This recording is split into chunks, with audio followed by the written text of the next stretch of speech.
Pues con la última ponente, a la que pues, que nos va a presentar Ricardo Herrero, cuando quieras. Buenos días a todas y a todos. Mi nombre es Ricardo Herrero. Soy estudiante de cuarto curso del doble grado de Derecho y AD en esta misma facultad. Tengo encomendada la gran tarea de presentar las últimas ponencias que tenemos en esta mañana tan concurrida.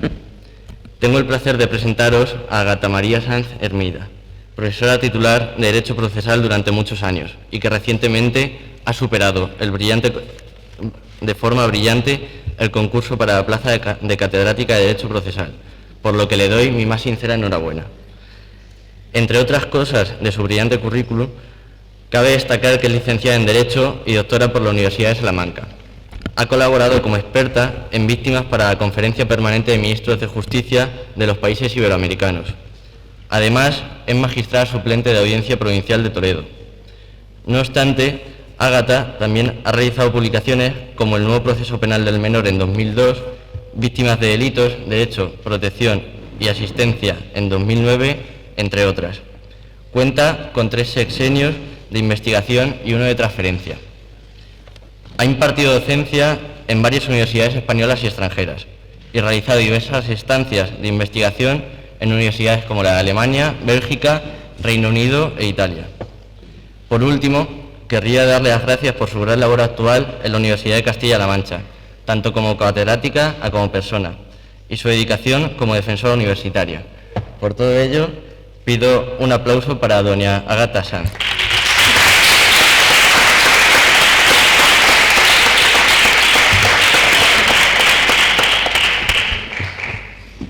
Bueno, buenos días, tardes ya a estas alturas.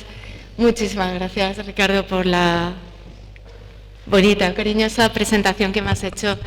Y simplemente, para no alargar, quería dar las gracias a la delegación del Gobierno, a la Unidad de Coordinación contra la Violencia sobre la Mujer, a nuestra delegada de Igualdad, delegada del Rector para Políticas de Igualdad y a la directora de la Unidad de Igualdad. Darles las gracias por darme la oportunidad de estar aquí y compartir esta sesión con todos ustedes.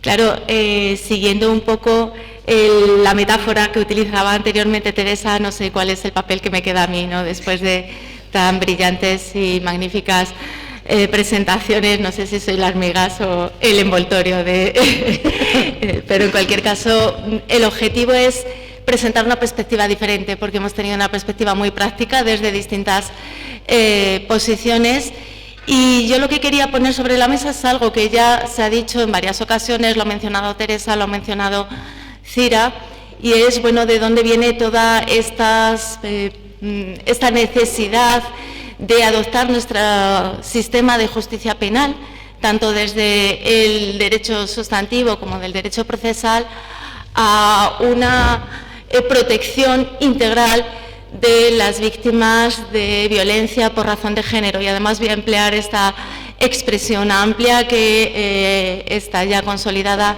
en distintos instrumentos internacionales, porque a veces nos quedamos con la sensación de que son políticas de los Estados, pero lo que quiero poner de manifiesto es que en realidad esto viene impulsado desde fuera, y es cierto que los Estados siguen teniendo ciertos elementos para diseñar o para concretar algunos aspectos, pero la base, la estructura sólida, el cómo se tiene que llevar a cabo la persecución de estos hechos delictivos, la investigación, el cómo se tiene que proteger a las víctimas, viene de mucho más allá. Lo primero de todo, la protección de las víctimas por razón de género es una cuestión de derechos humanos. Y eso no lo tenemos que perder de vista, porque eso va a explicar también la naturaleza jurídica de las obligaciones que tienen los Estados en la organización del marco legal. Algo importante, existen muchos instrumentos, no los vamos a mencionar, algunos ya han salido y se han puesto sobre la mesa. Existen numerosos instrumentos de protección de los derechos de las víctimas de delitos con carácter general y de las víctimas de delitos por razón de género, incluso en distintos ámbitos de manera más específica. Incluso no debemos olvidar que los instrumentos generales, ahora lo vamos a ver, de protección de derechos humanos, están y tienen como función el proteger los derechos humanos de todos y, por tanto, también de las víctimas de esta naturaleza. Claro, estos instrumentos jurídicos internacionales tienen muy distintas formas o manifestaciones, porque tenemos tratados y convenios, pero también tenemos recomendaciones, también tenemos instrucciones, tenemos informes, es decir, que desde el punto de vista jurídico se mezclan instrumentos de muy distinto alcance y con muy distinto valor jurídico. Y los Estados miembros de esos tratados, cuando desarrollan o organizan cómo diseñar sus respectivos modelos, evidentemente también llevan a cabo sus propias selecciones, ¿no? Siempre respetando, y ese es el objetivo de esta intervención, el marco jurídico. Pues pese a que existen muchos instrumentos de alcance mundial en el ámbito de la ONU, de alcance regional en el ámbito del Consejo de Europa o iberoamericano en el ámbito de la Unión Europea, vamos a ver que en realidad no existe una superprotección. Aquí ya ha quedado sobre la mesa puestos algunos de los problemas que se presentan. Y el objetivo es ver, bueno, qué obligaciones tenemos, qué pasos hemos dado. Lo decía anteriormente Teresa, España es uno de los países en el ámbito europeo más avanzados en este ámbito, pero no quiere decir que esté todo hecho. Creo que se han puesto sobre la mesa muchos problemas, todavía queda mucho para hacer. Claro, yo empezaba esta intervención diciendo que la protección de las víctimas por razón de género es una cuestión de derechos humanos, así que lo que tenemos que ver es, bueno, cómo han estado protegidas durante todo este tiempo. No nos vamos a remontar a la intrahistoria, sino vamos a partir de los instrumentos más importantes en materia de protección de derechos humanos, que fueron los elaborados a mitad del siglo pasado. Todos sabemos que precisamente como consecuencia de los desafortunados acontecimientos que hubo tras la Segunda Guerra Mundial, y en nuestro entorno jurídico el instrumento fundamental, y vamos a ver además la importante incidencia que ha tenido la protección de los derechos de las víctimas por razón de género, es el Convenio Europeo para la Protección de los Derechos y Libertades Fundamentales. Este instrumento jurídico ha servido de marco porque en él vamos a ver que se ha ido estableciendo algunas obligaciones de los Estados en este ámbito, y este instrumento jurídico con el paso de los años se ha visto reforzado y complementado con otros instrumentos de alcance mundial o de alcance regional. Yo he puesto ahí simplemente unos ejemplos para que se pueda ver. Ya se ha mencionado la Convención CEDAW en el ámbito de Naciones Unidas de 1979. En nuestro ámbito regional el instrumento más importante es el convenio actualmente vigente, es el convenio de Estambul, que es del Consejo de Europa del año 2011. En el ámbito iberoamericano hay instrumentos muy interesantes. Antes señalaba Cira además lo avanzado que es la normativa del Salvador, porque a veces nos creemos también que vamos demasiado avanzados, pero por ejemplo en materia de reconocimiento de las víctimas de violencia económica en Iberoamérica están mucho más avanzados, creo que nos dan muchas vueltas a nosotros. Y por supuesto en el ámbito europeo, además de esa directiva general que tenemos de protección de todas las víctimas de delitos del año 2012, bueno, pues han ido aprobando algunas directivas en ámbitos concretos. Como decía, parto de este concepto amplio de víctimas por razón de género, y por eso, bueno, simplemente he querido subrayar esta directiva del año 2011 relativa a la lucha contra los abusos sexuales y la explotación sexual de los menores, porque los menores tienen que ser también en este ámbito objeto de protección. ¿Qué ha sucedido? Yo decía que para nosotros durante décadas, pensad que el Convenio Europeo de Derechos Humanos desde el año 1950 ha sido el marco de protección, no había otros instrumentos internacionales. Y claro, normalmente cuando hablamos de un convenio internacional decimos, bueno, el que se vincula es el Estado, que es el que está obligado a cumplir con esas funciones. El Convenio Europeo además tiene la ventaja de que los ciudadanos podemos interponer demandas una vez agotadas las vías internas, pero con carácter general, bueno, cuando el Tribunal Europeo de Derechos Humanos establece que un Estado no respeta alguno de los derechos recogidos en el convenio, bueno, lo que hace, por supuesto, es declarar esta lesión, declarar o condenar al Estado al pago de un resarcimiento, una compensación económica, y bueno, con el tiempo en España la condena al Estado en determinados casos puede dar lugar a una revisión de sentencias, pero normalmente digamos que queda a nivel internacional esa constancia, ¿no? ¿Puede imponer algo más? ¿Puede imponer obligaciones? En el marco del convenio europeo, yo os decía, la lucha para proteger a las víctimas de violencia por razón de género, decía, es una cuestión de derechos humanos.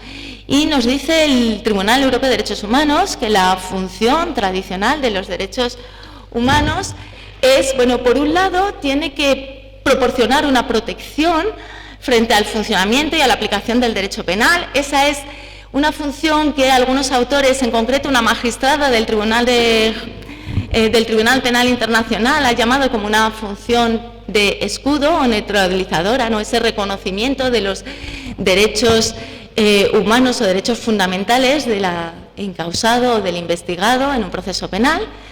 Pero claro, por otro lado, no hay que perder de vista esa otra importante función, que es en la que nos vamos a centrar en esta ponencia, que es una función de espada, de activación del derecho penal. Es decir, por un lado, el Convenio de Derechos Humanos sirve para proteger los derechos de aquellas personas que se van a ver sometidas a la aplicación del derecho penal, en esa condición de encausados, investigados o acusados. Pero por otro lado, tiene que proteger a quienes han sido víctimas de un delito.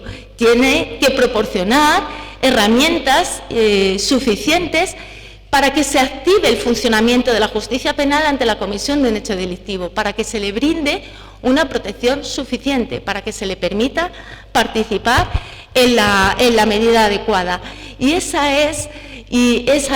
sido precisamente en este contexto, desde esta perspectiva, desde la cual el Tribunal Europeo de Derechos Humanos ha empezado a hablar de obligaciones positivas de los Estados.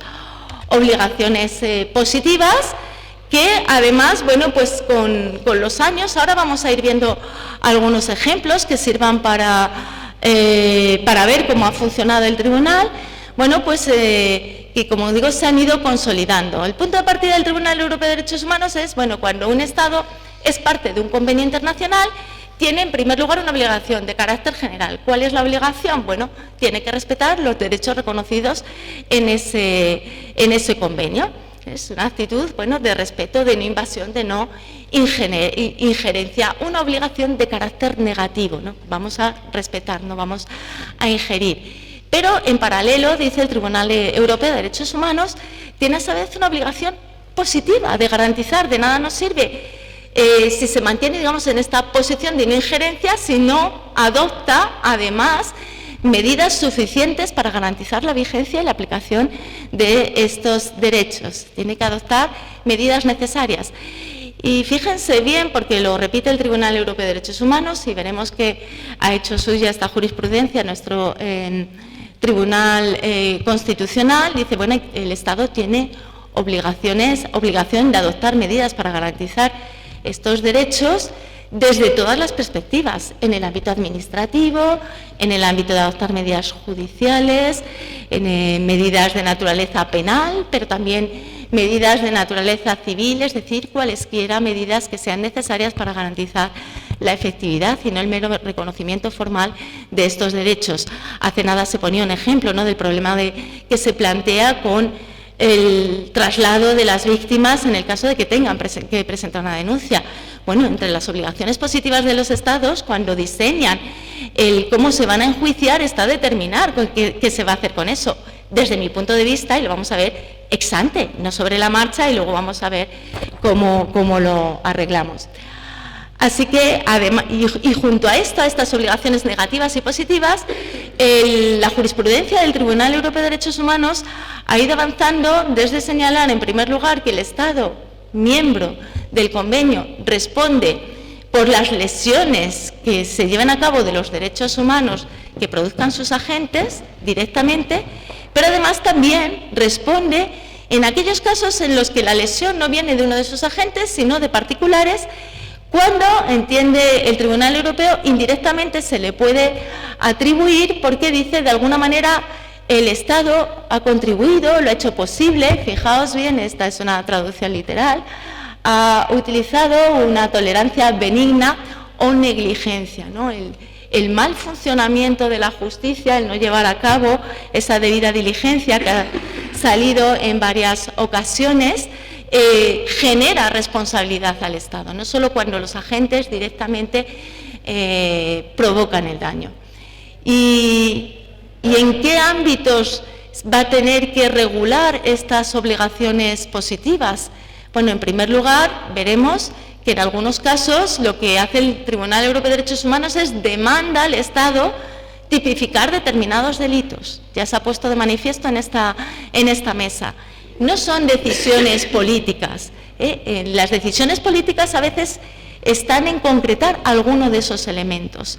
Pero el punto de partida, lo ha dicho Teresa y lo ha dicho también Cira, está en cumplir obligaciones que vienen desde fuera y que tenemos que llevar a cabo de manera diligente. También, por supuesto, en la determinación de las penas que se van a imponer. Y finalmente, es la parte en la que más me voy a centrar, por de formación profesional, porque es a lo que me dedico, en el desarrollo del proceso penal, ¿no? El establecer obligaciones y decir a los Estados cómo tienen que actuar. Aquí vamos a ir hablando de algunas decisiones y ver un poco qué elementos, qué obligaciones introduce el Tribunal Europeo de Derechos Humanos. Una de las primeras decisiones es un asunto XEI frente a los Países Bajos del año 1985. Es una decisión relativamente temprana en este ámbito para el ámbito en el que estamos trabajando. Y versaba sobre un problema que había con la legislación holandesa. Bueno, se trataba de una mujer que sufría retraso mental y que fue objeto de una violación. Y en este contexto, bueno, pues el padre decide interponer una denuncia ante los órganos jurisdiccionales penales. Sin embargo, esa denuncia se archiva. Y se archiva con fundamento en la legislación holandesa que prohíbe al padre de una mujer violada iniciar acciones penales contra personas sospechosas, ¿no?, de haber cometido un ilícito de esta naturaleza, ¿no? Y dice que no puede acudir al orden penal, que simplemente podría haberlo hecho si hubiera sido el titular de una curatela, situación que no se daba en ese asunto. Y aquí, claro, lo que valora el Tribunal Europeo de Derechos Humanos es si la protección civil que brindaba para esa situación la legislación holandesa cumplía con esa garantía del derecho a la privacidad, a la protección de la intimidad, de la vida privada y familiar, que es el derecho consagrado en el artículo 8 del Convenio Europeo de Derechos Humanos. Y para hacer esta valoración, fijaos bien, porque cuando se habla de violencia de género o violencia en la pareja, la evolución sociocultural ha sido muy importante, la consideración que ha tenido. Hace décadas y en algunos países desafortunadamente todavía permanecen estos resquicios, bueno, se consideraban que eran cuestiones del ámbito familiar y del ámbito privado y no del ámbito público.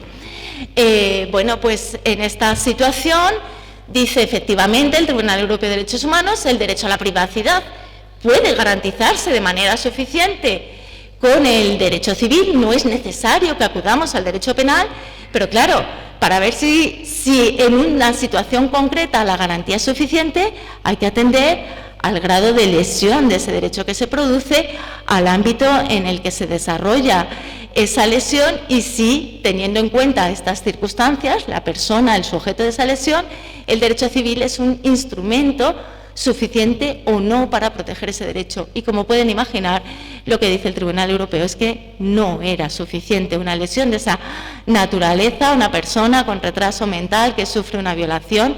Ahí también subyace este elemento de consentimiento que ha estado sobre la mesa en las anteriores intervenciones. No puede garantizar una protección suficiente, eficaz, una disuasión eficaz para impedir que se vuelvan a cometer delitos de esta naturaleza y obviamente lo que dice es que la disuasión eficaz es indispensable en este ámbito y solo puede lograrse mediante el derecho penal. Luego ya está diciendo a los Estados obligatoriamente este tipo de acciones tienen que estar sancionadas, condenadas por el derecho penal. En cuanto a las exigencias a los órganos jurisdiccionales, aquí voy a poner el punto de partida porque ahora vamos a ir viendo algunas resoluciones del Tribunal Europeo de Derechos Humanos. Lo primero, tiene que cubrir la protección, el sistema procesal, la actuación de los órganos jurisdiccionales, tienen que cubrir todos los aspectos, desde la prevención, pero también la protección y, en su caso, cuando concurran las circunstancias, el castigo, ¿no?, de las personas que lesionan directamente los derechos de las mujeres por razón de género. Y además, dice, es necesario que dentro del funcionamiento del aparato estatal se elimine toda pasividad, omisión, ineficacia o negligencia. Por una parte, hay que abordar políticas y medidas que eliminen estos riesgos, pero también, como decía Teresa, hay que fomentar la debida diligencia en las labores de investigación que se llevan a cabo por parte del aparato estatal. Y vamos a ver cómo aplica esto el Tribunal Europeo de Derechos Humanos. Aquí hay una sentencia creo que has hecho antes referencia, del año 2003, ¿no?, el asunto MC contra Bulgaria.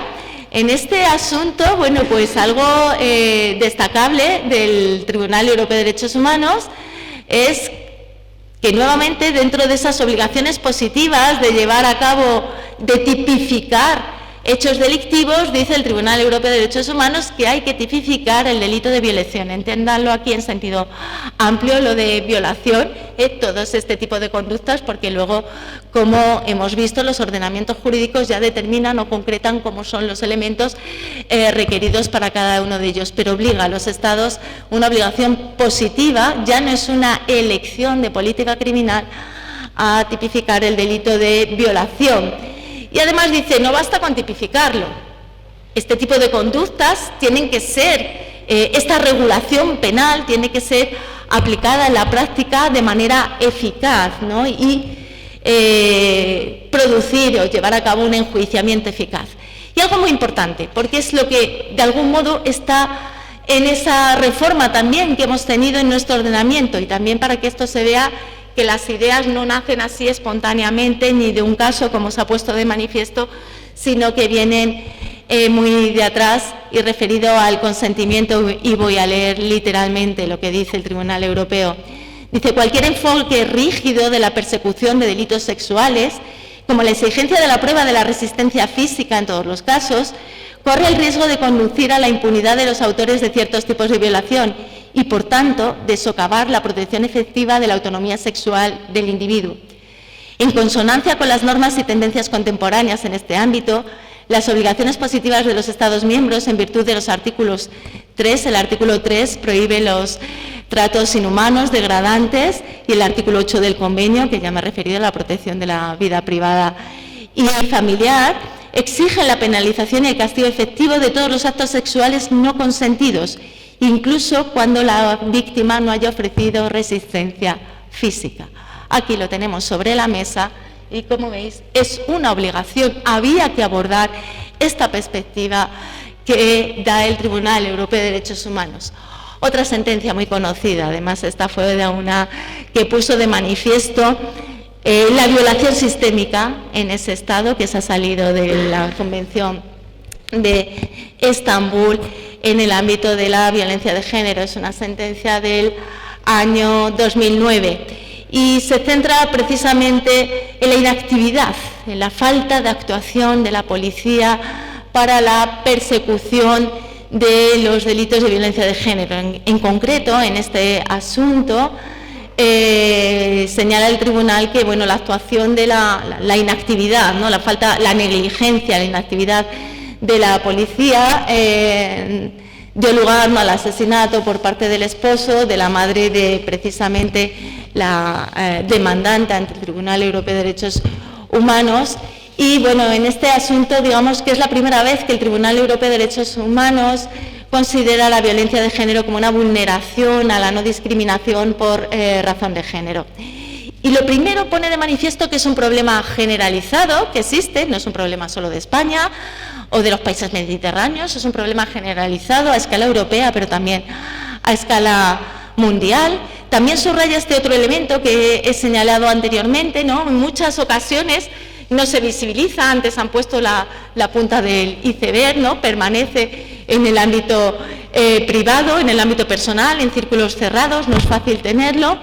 Y aquí, bueno, pues lo que hace es llamar a los Estados, bueno, hay que tomar medidas positivas, medidas activas, diligencia debida para la tipificación de estos delitos y para establecer instrumentos de investigación y enjuiciamiento eficaces en este ámbito. Y subraya particularmente el deber de diligencia que tienen que tener los Estados en esta fase tan importante, que es la fase de investigación.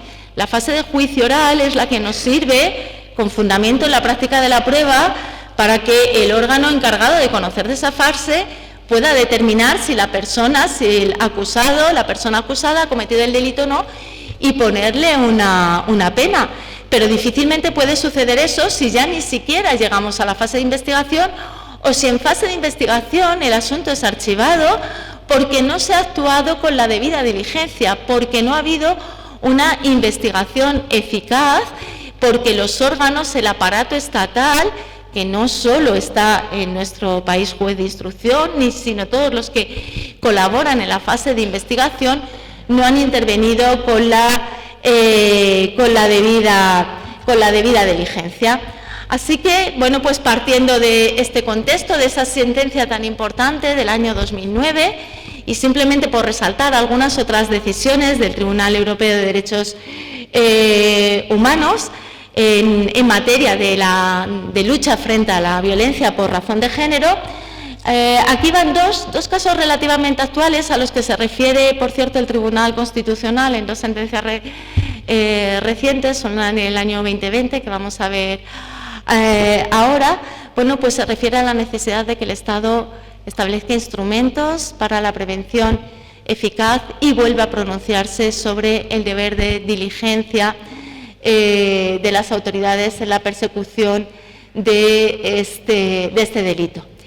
En el asunto de Talpis contra Italia, es una sentencia del año 2017, se refiere, dentro de la violencia por razón de género, a las personas particularmente vulnerables y a los niños o niñas. Ya ha salido en diversas ocasiones que en muchos casos sufren, no indirectamente, sino directamente, ¿no?, la violencia, y con todas las consecuencias emocionales en su evolución que pueden llevar a cabo.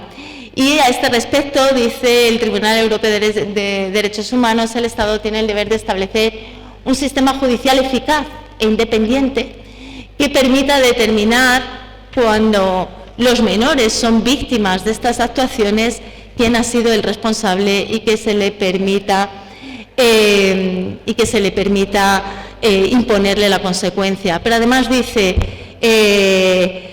que los órganos jurisdiccionales tienen que tener instrumentos suficientes para custodiar, primero para localizar los vestigios del delito, para custodiarlos directamente. Esas son las fuentes de prueba que luego se van a utilizar en el juicio oral para determinar la culpabilidad o no de una persona. Y además dice, lo tiene que hacer de una manera diligente y rápida y adaptar cuantas pruebas resulten razonables en un plazo razonable, al objeto de asegurar la investigación y de asegurar, de posibilitar posteriormente el desarrollo del juicio oral. Entre estas medidas, por ejemplo, en nuestro ordenamiento, aunque era algo que estaba ya previsto en el Estatuto Jurídico de la Víctima, aprobado en el año 2015, la reforma de la Ley Orgánica 8/2021 pone especial énfasis, y es una medida de protección frente a la violencia de los niños y niñas, esta necesidad en delitos particularmente graves de llevar a cabo la preconstitución probatoria con la toma de declaración grabada de esos menores. Es una forma de dar cumplimiento a este deber de diligencia debida, hacerlo en el momento más inmediato posible para asegurar custodiar esas fuentes de prueba que luego serán objeto de debate en la fase de juicio oral. Y solo para que vean que esto que son algunas pinceladas que he dado, no me quiero alargar demasiado porque esta tarde tienen otra mesa, pero solo para que vean que estos elementos se han ido introduciendo en nuestro ordenamiento vía jurisprudencia, como anteriormente ya han hablado Vicente Magro y ha explicado suficientemente la jurisprudencia del Tribunal Supremo, y Cira y Teresa han complementado esta visión. Yo solo voy a dar 2 sentencias del Tribunal Constitucional y luego también cómo se ha proyectado en nuestras medidas legislativas. Solo algunos toques para que vean que esto que viene, estas obligaciones que vienen de este Convenio Europeo de Derechos Humanos y la interpretación que ha hecho el Tribunal Europeo, luego ha ido penetrando a través de la jurisprudencia y a través de la normativa en nuestro ordenamiento jurídico. Esta sentencia del año 2020 del Tribunal Constitucional se refiere también a las obligaciones positivas en relación a la investigación eficaz. El asunto era el siguiente. Bueno, la demandante en amparo se queja de lesiones, entre otros, del derecho a la tutela judicial efectiva, de acceso a los tribunales, porque estando en un proceso de divorcio, ella había denunciado ser víctima de malos tratos, una cuestión que ha salido a colación en diversas ocasiones.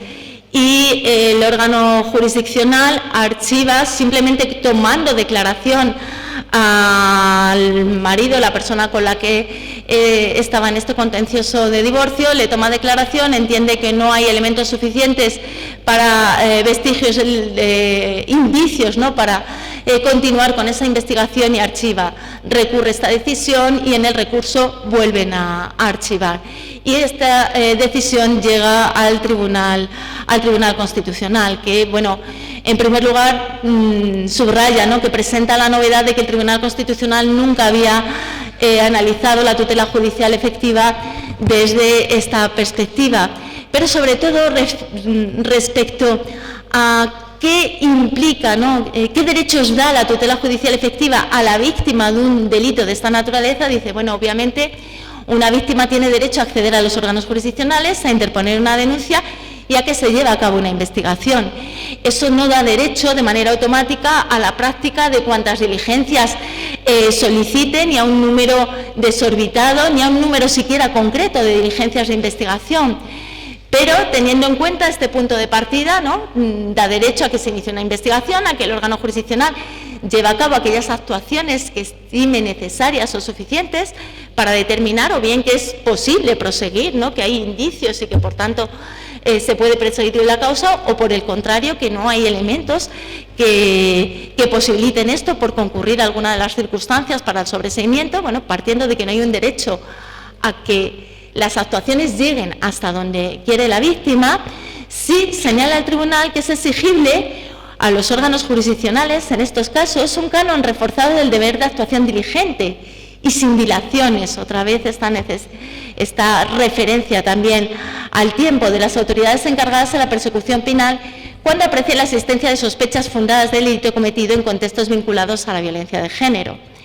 Y más en concreto, dice el Tribunal Constitucional, para que la investigación penal satisfaga el derecho a la tutela judicial efectiva de la víctima en estos supuestos o cometidos en el entorno familiar o afectivo, será necesario no solo activar sin demoras cuando corresponda las medidas de protección personal adecuadas al caso, sino también desplegar una instrucción que profundice sobre los hechos denunciados con el fin de descartar toda sospecha fundada del delito. En el caso concreto, porque el Tribunal Constitucional siempre dice, bueno, hay que valorar la actuación del juez de instrucción, como decía, no es posible decir tiene que hacer 4 diligencias, 2 o estas actuaciones, hay que valorarlo en el caso concreto. En el caso concreto, el Tribunal Constitucional entendió que efectivamente había una lesión del derecho a la tutela judicial efectiva, porque habiendo denunciado la mujer y habiendo propuesto diligencias de investigación, lo único que se limitó a hacer el juez instructor en ese caso es tomar declaración a la persona a la que se le estaban atribuyendo los hechos y, con base en esa declaración, sin llevar a cabo alguna actuación complementaria que de alguna manera pudiera servir o bien para descartar, ¿no?, la atribución que se estaba haciendo de los hechos delictivos, o bien para proseguir con la investigación no lo había llevado. Es decir, no es que la víctima hubiera pedido la práctica de un número indefinido de diligencias, sino que ni siquiera de esas primeras diligencias, ni siquiera se molestó en llevar a cabo alguna otra diligencia complementaria y, por tanto, entendió que se había lesionado la tutela judicial efectiva. No voy a hablar de esta sentencia porque la ha mencionado anteriormente Teresa, precisamente sobre la base de este recurso de inconstitucionalidad que puso Vox frente a el nuevo cambio legislativo sobre bien la suspensión en el caso de que existiera o bien sobre la adopción de una medida, ¿no?, de visita de menores cuando el padre está siendo objeto de una investigación penal. Es una decisión importante que invito a que os leáis tanto la decisión como el voto particular, porque ahí se pone de manifiesto cómo se tienen que ponderar la protección especial que merece el interés del menor en este tipo de situaciones. Señalaba que quería poner de manifiesto cómo las obligaciones positivas que provienen de esta jurisprudencia han ido penetrando en la legislación y también en convenios internacionales, porque los convenios que han sido elaborados con posterioridad ya en el siglo XXI contienen algunos avances respecto a los instrumentos tradicionales en materia de protección de derechos humanos.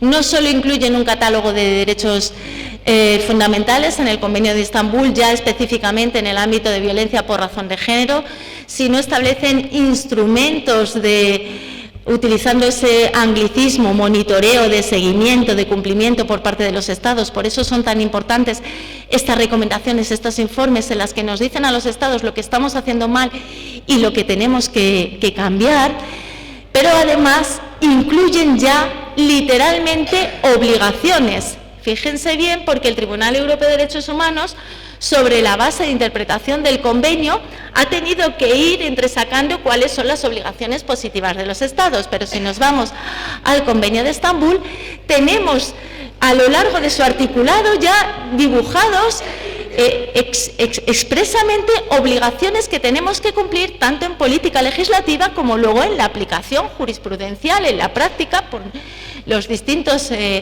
aplicadores del derecho, esas medidas. Bueno, yo aquí pongo algunas y va a sonar a toda esta jurisprudencia, ¿no? La posibilidad, hay que posibilitar la persecución de estos delitos sin necesidad de denuncia, es decir, de oficio. Hay que llevar a cabo una investigación eficaz, con procedimientos ágiles. Hay que prestar especial atención a la declaración de víctima desde todas las perspectivas. Hay que establecer procedimientos que permitan una valoración ágil y efectiva del riesgo en que se encuentran las víctimas, algo que también ha salido en distintas ocasiones, ¿no? O regular la posibilidad de dictar órdenes urgentes de protección o cualesquiera otras medidas necesarias. Solo he sacado aquí algunas de ellas. ¿Y qué estamos haciendo? No me voy a remontar porque ya se ha dicho en esta mesa, en España llevamos décadas trabajando para mejorar la protección de las víctimas de violencia de género y ahora por razón de género. En este concepto amplio está la ley del año 2003 que reguló la orden de protección, la ley orgánica del año 2004, ¿no?, de protección integral de las víctimas de violencia de género, pero las más recientes, que son en las que me he querido centrar, esta ley orgánica 8/2021, incluye ya específicamente de manera similar, en paralelo a lo que se ha hecho en el Convenio de Estambul y a esta jurisprudencia del Tribunal Europeo de Derechos Humanos, medidas que cubren todas las esferas, desde la prevención, sensibilización, detección precoz. En este caso se refiere además en particular a menores y personas con discapacidad, ¿no? Fortalecer en este ámbito el reconocimiento de las situaciones de violencia, que ha llevado tiempo. Esto es algo que ahora a lo mejor nos parece normal, pero ha llevado tiempo. Adoptar medidas de toda índole, ¿no?, procesales, civiles, penales, para reforzar el ejercicio de la tutela judicial efectiva de estos menores, que tengan una adecuada información y asesoramiento, que sean escuchados en procesos penales, que se facilite la prestación de su testimonio con esta grabación. En la Ley Orgánica de garantía integral de los delitos de libertad sexual, bueno, pues ahí también se incluyen, porque además de esta afectación que ha tenido al derecho penal y al derecho procesal penal, entre otras normas que se han modificado, algo que me parece interesante porque va en esta idea de lograr una protección eficaz, incluye medidas para la detección precoz, ¿no?, de las violencias sexuales, algo que es muy importante, o medidas relativas a cómo tienen que actuar, ya estamos a nivel de ley orgánica, ¿no?, las fuerzas y cuerpos de seguridad o de acceso y obtención de justicia.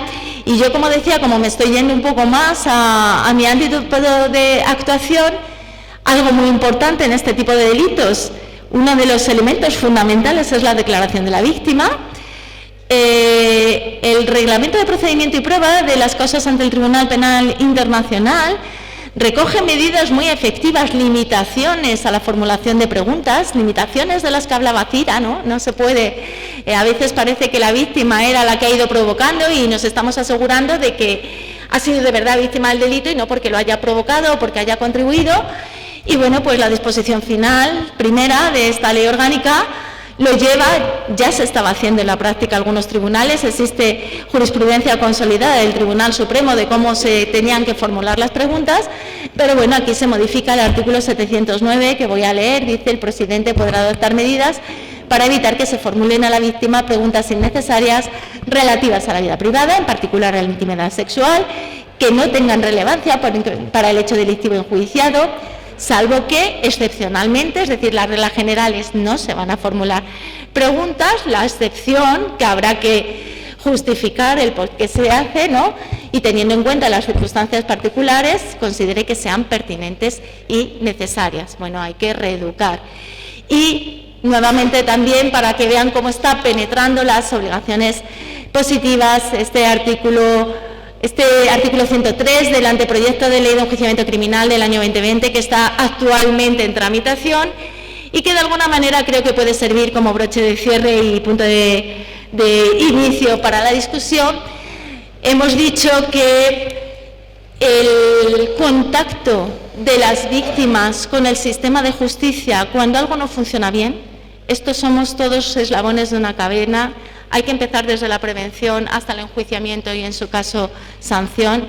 El Estado está obligado a abordar políticas de protección eficaz y, además, actuar con la debida diligencia.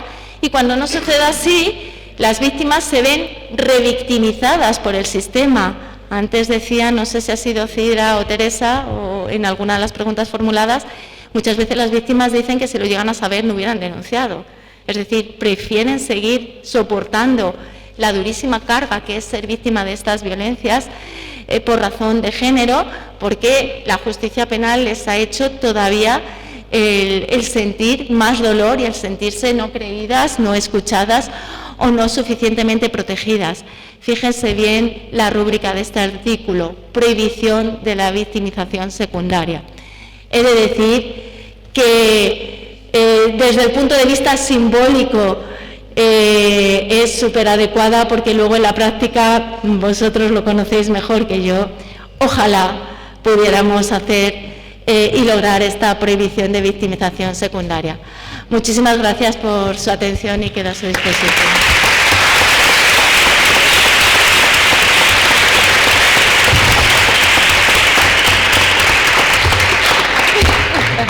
Muchas gracias, Ágata, por ceñirte al tiempo, que a veces es difícil cuando uno interviene, ¿verdad?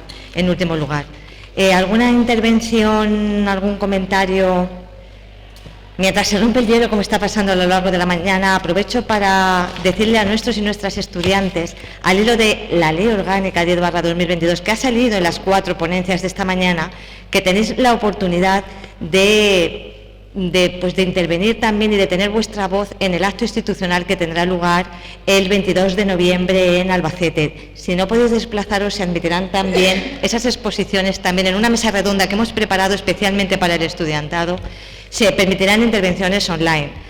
Habéis recibido una información en un UCLM Informa, en donde os decíamos que os animamos a que presentéis textos breves con opiniones sobre algunas de las cuestiones que plantea esta norma. Entonces, bueno, os animo en este momento, ¿verdad?, para que también vosotros y vosotras tengáis esa voz, ¿eh?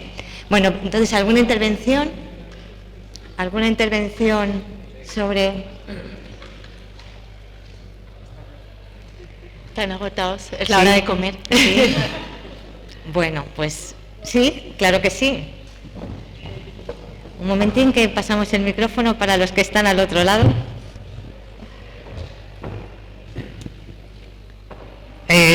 Buenos días o buenas tardes.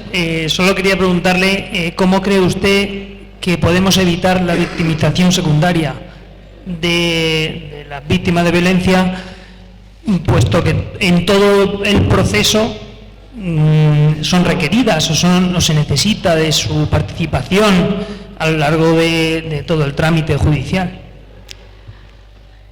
Bueno, para evitar la victimización secundaria hay muchos caminos. El primero lo estamos haciendo aquí, que es formación. Porque victimizar, yo he hablado del sistema de justicia, pero es que muchas veces viene previamente de la sociedad, ¿no? Entonces, creo que la base está siempre en la formación a todos los niveles y la educación. Antes hablamos del daño que a veces hacen, normalmente hacen muy buena función de difusión de información, los medios de información, pero a veces hacen daño también, porque emiten noticias sesgadas y luego la sociedad, bueno, pues las va interpretando, ¿no? Esta idea de que hay tantas denuncias falsas, de que las mujeres lo utilizan para mejorar el divorcio, los estereotipos que hay sobre la indumentaria, sobre la vida que puedan llevar. Así que la primera de ellas es formación. Por supuesto, los operadores de la justicia también, formación. Yo siempre digo, antes salía y lo comentaba con Antonio, ¿no?, con el fiscal jefe de aquí de Toledo, se está planteando el crear un juzgado especializado en Toledo, que es una buenísima noticia. Coincido con Ciria, coincido con Teresa, eso no nos debe hacer perder la perspectiva. Pero claro, cuando llevamos a cabo este tipo de medidas sin que a la par vayamos trabajando con todas las consecuencias que tiene, ahí es donde hay una falla que al final deja a las víctimas decir, bueno, ¿qué está sucediendo? Hasta hace nada, porque cuando llegó la gran crisis económica en el año 2008, todas las leyes, España tenemos un marco jurídico a nivel legislativo muy bueno. A nivel práctico es donde están las fallas, porque todas las leyes llevaban sistemáticamente una disposición que creo que además, sobre todo, quienes están en tribunales o quienes estáis en fuerzas y cuerpos de seguridad, lo veréis mejor, que era que no supondría un aumento de medios personales y materiales. O sea, que de repente decimos que hay unos cuantos derechos que hay que hacer efectivos, que tenemos que tener en juzgados dependencias separadas para las mujeres para que no se vean con el agresor, y decimos, pero no aumentamos los medios. Creo que todos tenemos imágenes de algunos juzgados, porque además aquí, como siempre, igual que se decía para las víctimas, no es lo mismo medio rural. Entonces, al final, el legislador y nuestros, quienes nos gobiernan, cuando hacen una ley que llaman integral, tiene que ir acompañada de todas esas medidas. Y cuando se proyectan cambios de esta naturaleza, en este caso, para establecer órganos jurisdiccionales, lo tienen que hacer.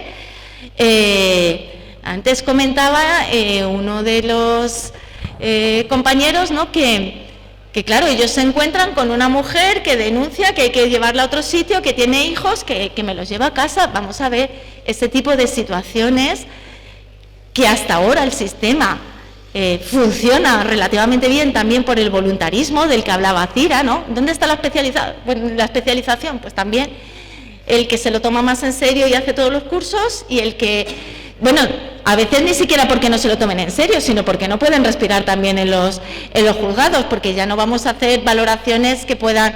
Entonces, claro, hay que poner los medios. Entonces, esa es el otro, formación a todos los niveles y medios adecuados. Y creo que con eso conseguiremos mejorar sustancialmente.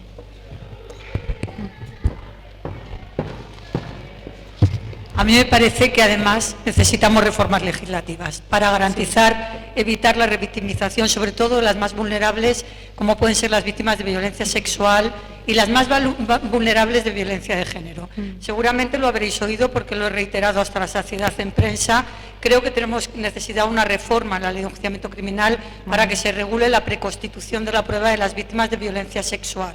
Tú que has hecho una referencia tan amplia, exhaustiva y brillante de la jurisprudencia del Tribunal Europeo de Derechos Humanos, seguramente que conoces y recuerdas una sentencia que afectó a España, Gani contra España, en la que la víctima que había sido torturada y violada fue de nuevo torturada en el acto del juicio oral, hasta el punto de que cuando cayó enésima vez porque no podía reproducir las terribles vivencias que había soportado, el magistrado del tribunal se negó a continuar el interrogatorio y dio lectura a su declaración en instrucción que no se había efectuado a presencia del letrado de la defensa.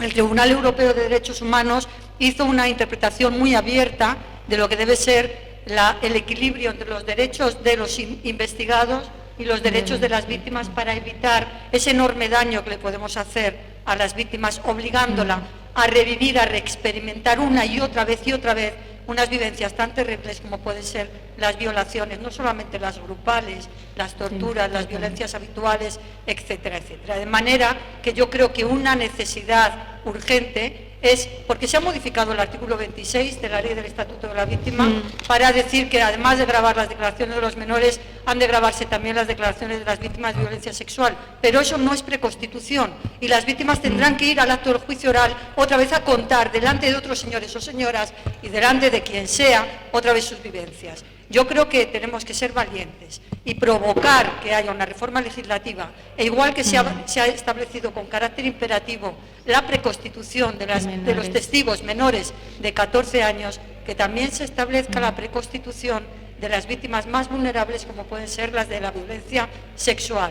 Y entonces adelantaremos mucho. Además de evitar reiteraciones en las declaraciones, de tomar todas las medidas para que no haya confrontación visual, para garantizar su incolumnidad en el procedimiento penal, no llevarlas al acto del juicio oral cuando viven experiencias tan graves. Sí, totalmente de acuerdo. Muy bien.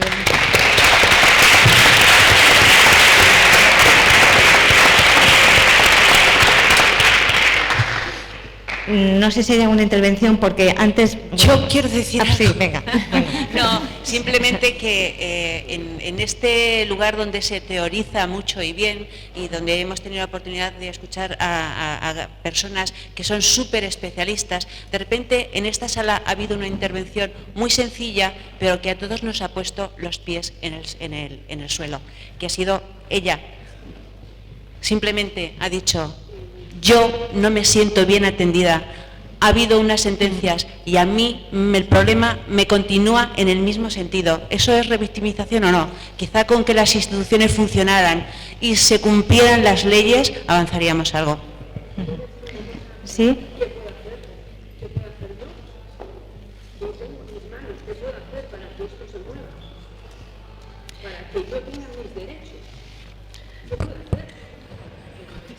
Yo estoy en la misma situación que decía Teresa, por eso he dicho y he recalcado antes el funcionamiento de la justicia, porque además aquí los tiempos de resolución no conozco bien todos los casos y qué es lo que ha originado o qué es lo que está originando esa lentitud que va en contra de la primera obligación, que es la actuación diligente y en tiempo razonable.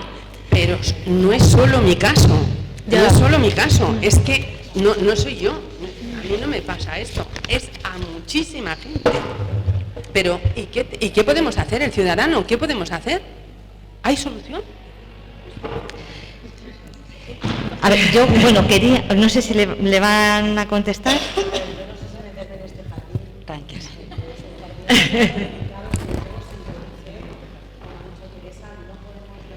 Claro.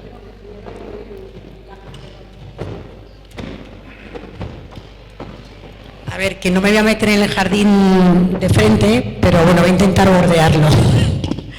Yo creo que lo importante es saber quién te ha asistido jurídicamente y qué ha pasado y saber en qué estado están esos procedimientos.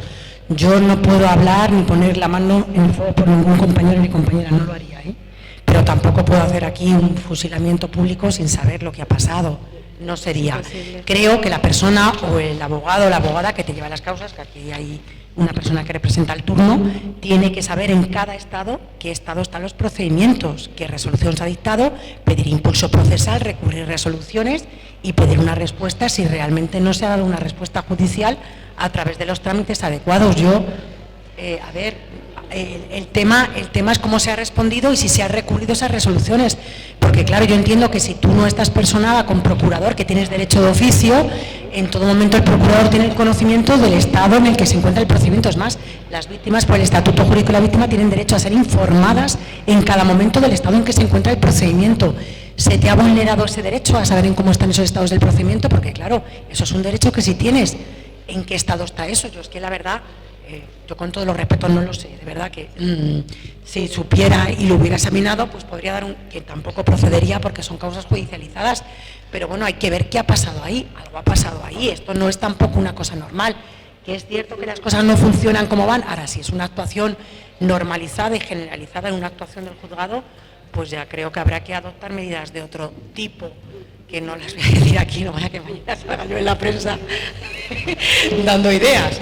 Pero bueno, que ya habrá que actuar de otra manera a nivel judicial. Y si realmente hay una falta de respuesta judicial y existe una responsabilidad de los funcionarios, personal, juez o fiscalía o quien sea, pero nosotros tenemos también un estatuto de responsabilidad disciplinaria y el desatender los retrasos injustificados son causa también de responsabilidad por parte de los jueces. Vamos a ver, no estoy haciendo nada, solamente estoy leyendo la Ley Orgánica del Poder Judicial, que dice que la desatención reiterada e injustificada en los asuntos es una causa disciplinaria, es una infracción grave. Pero bueno, yo tampoco sé en este caso si ha sido así o es que no se ha dado respuesta. Yo creo que lo primero es que te den respuesta a través de tu asistencia letrada, que para eso están los letrados. Y desde luego que te han informado en el juzgado y quién te ha informado, porque claro, es una competencia que corresponde a la persona correspondiente, en este caso el letrado de la Administración de Justicia, que tiene que darte cuenta del estado de los procedimientos. No lo sé, yo por encender una linterna, porque la verdad es que en tanta oscuridad no sé qué solución darte, no lo sé. Yo no me puedo presentar ahí a examinar los procedimientos, y pero luego, es verdad que lo entiendo perfectamente. Claro, y puede haber problemas de inejecución que dependan también del patrimonio declarado o que se pueda conocer de la persona. Quiero decir, no sé cuál es el caso, por eso son elementos que hace falta. Porque si a lo mejor declara que no tiene patrimonio y está todo a nombre de otros, si no es posible darlo, eso también contribuye muy directamente a un problema de inejecución que es difícil de solventar. No lo sabemos, son aspectos que hay que conocer para decir. Bueno, pues yo es que querría, no me resisto teniendo a las ponentes, ¿no?, que hemos tenido tan reputadas, que conocen tan bien esta situación, a plantear un jardín. Esto sí creo que es un jardín, pero me gustaría conocer la opinión de quien quiera darla, ¿no?, especialmente pues de las personas que tienen ese contacto. Me refiero a la tramitación del proyecto de la ley trans. Quiero decir, una de las cuestiones que se plantean, bueno, entonces sé que es complejo y no sé hasta qué punto. ¿Podréis darnos la opinión sobre cómo tendría que articularse el tema de la violencia de género, la intraviolencia, estas cuestiones que están ahora en plena tramitación y que son cuestiones muy debatidas, sobre todo pues ver cómo pues el tema de que la autodeterminación de género pueda en ocasiones utilizarse como un instrumento al servicio del hombre que puede llevar a cabo violencia de género? No lo sé. ¿De qué manera pensáis que esta ley debería afrontar la cuestión para que no haya una interpretación o una aplicación errónea, sobre todo para dar un poco de tranquilidad a esas personas que temen que se pudiera hacer un uso distorsionado? Esto sí que creo que es un jardín, y sobre todo cuando está en plena tramitación. Pero no sé si ¿hay algún criterio, sobre todo de las personas que conocen más apegado al día a día, no lo sé, la experiencia sobre si hay casos que se hayan podido plantear ya o cómo tendría que enfocarse ahí esta cuestión? No lo sé. Si alguien... Sí, Sí, brevemente, porque como es algo que yo creo que socialmente... Yo no me voy a pronunciar por una razón. Porque en todas las profesiones y en la mía en concreto, aparte de que existe una jerarquía, El Consejo Fiscal, con el beneplácito del Fiscal General del Estado, ha hecho un informe en relación al anteproyecto de ley trans, que yo además no he terminado de leer porque creo que tiene 160 páginas, de manera que cualquier opinión que yo pudiera dar, primero no estaría formada y a lo mejor es contraria o pudiera ser diferente a la sostenida por el Fiscal General y el Consejo de Estado, perdón, el Consejo Fiscal. Pero es que además no sabemos cómo va a quedar finalmente el texto. A mí lo que me parece es que primero, y esto es a título personal, creo que nada tiene que ver la protección de los derechos de las personas transexuales, transgénero, etcétera, etcétera, con la lucha contra la violencia sobre la mujer por razón de género, y que a lo mejor no tenemos que ver fantasmas donde a lo mejor no los hay, que tenemos que ser muy cautelosos a la hora de plantear problemas que a lo mejor no es más que opiniones o ideologías contrarias a determinadas, a otros tipos de posiciones. Simplemente porque no me atrevo a decir nada sin haber terminado de leer el informe del Consejo Fiscal. Muchas gracias. Y yo no me meto en desiertos, me meto más, pero en jardines me da mucha pena precisar flores. Bueno, yo sí me voy a meter en el jardín a título personal, no es simplemente una reflexión y desde una teoría, para mí, algo como más íntimo en cómo lo siento, ¿no? Después de los debates tan profundos que hay y el movimiento feminista en contra por el borrado de las mujeres que supone, efectivamente sí he tenido posibilidad de escuchar pues, a Amelia Barcácel, a Alicia Millares en algunas intervenciones y bueno, Teresa, tuvimos la ocasión de escucharlas también en marzo.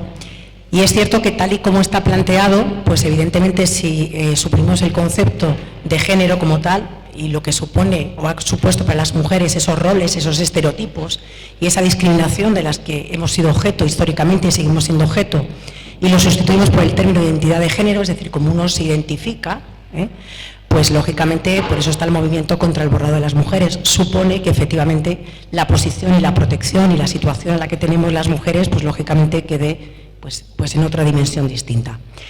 Evidentemente yo sí creo, sí tengo la percepción o lo percibo así, es decir, yo creo que además si una cosa ha caracterizado el movimiento feminista ha sido que nunca ha sido ajeno a las luchas de otras luchas, incluida la lucha racial y la discriminación racial.